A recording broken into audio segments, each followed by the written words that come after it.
Supreme കോടതിയിൽ അമിത്ഷായുടെ വാദങ്ങൾ ഒന്നൊന്നായി പൊളിയുകയും ആഭ്യന്തര മന്ത്രാലയവും കേന്ദ്ര സർക്കാരും കടുത്ത പ്രതിരോധത്തിലാകുകയും ചെയ്യുന്ന കാഴ്ചയ്ക്കാണ് രാജ്യം സാക്ഷ്യം വഹിക്കുന്നത്.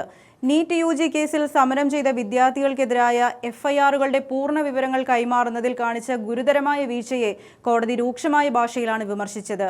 ഇതിനു പുറമെ വിദ്യാർത്ഥികൾക്ക് നേരെ നടന്ന പോലീസ് അതിക്രമങ്ങളെക്കുറിച്ച് അന്വേഷിക്കാൻ മുൻ സുപ്രീം കോടതി ജഡ്ജിയുടെ നേതൃത്വത്തിൽ ഉന്നതാധികാര സമിതിയെ നിയോഗിച്ചതോടെ പോലീസിനെയും ഭരണകൂടത്തെയും ഒരേപോലെ പ്രതിക്കൂട്ടിലാക്കുന്ന ശക്തമായ തിരിച്ചടിയാണ് സുപ്രീം കോടതിയിൽ നിന്ന് അമിത്ഷായ്ക്കും സംഘത്തിനും നേരിടേണ്ടി വന്നിരിക്കുന്നത്.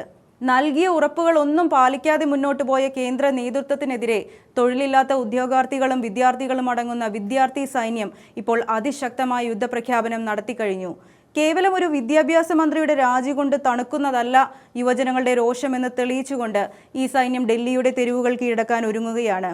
അധ്യാപക ദിനത്തിൽ ഇന്ത്യ ഗേറ്റിൽ നിന്നും പോലീസ് ആസ്ഥാനത്തേക്ക് ഇരമ്പിയെത്തുന്ന ഈ മഹാമാർച്ച് മോദി സർക്കാരിന്റെ അധികാര കസേരയെ പോലും ആടിയുലയ്ക്കുമെന്ന കാര്യത്തിൽ സംശയമില്ല. സ്വന്തം ഭാവിക്കും നീതിക്കും വേണ്ടിയുള്ള ഈ വിദ്യാർത്ഥി മുന്നേറ്റം കേന്ദ്ര ഭരണ നേതൃത്വത്തിന്റെ ഉറക്കം കെടുത്തുന്ന വലിയൊരു പ്രക്ഷോഭമായി മാറുകയാണ്. സുപ്രീം കോടതിയിലേറ്റ തിരിച്ചടിയും തെരുവിലിരമ്പുന്ന വിദ്യാർത്ഥി രോഷവും കേന്ദ്ര സർക്കാരിനെ പ്രതിരോധത്തിലാക്കുമ്പോൾ ഇത് രാഹുൽ ഗാന്ധിക്കും പ്രതിപക്ഷത്തിനും വലിയൊരു രാഷ്ട്രീയ മേൽക്കൈ നൽകുന്നുണ്ട്.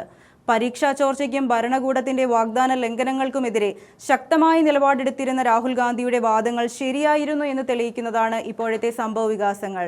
വഞ്ചിക്കപ്പെട്ട യുവതലമുറ തെരുവിലിറങ്ങുമ്പോൾ ഉണ്ടാകുന്ന ജനരോഷം ഭരണകൂടത്തിന്റെ അടിത്തറ ഇളക്കുമെന്നും വിദ്യാർത്ഥികളുടെ ഈ യുദ്ധപ്രഖ്യാപനം പ്രതിപക്ഷത്തിന്റെ രാഷ്ട്രീയ മുന്നേറ്റത്തിന് വലിയ ശക്തി പകരുമെന്നും ഉറപ്പാണ്.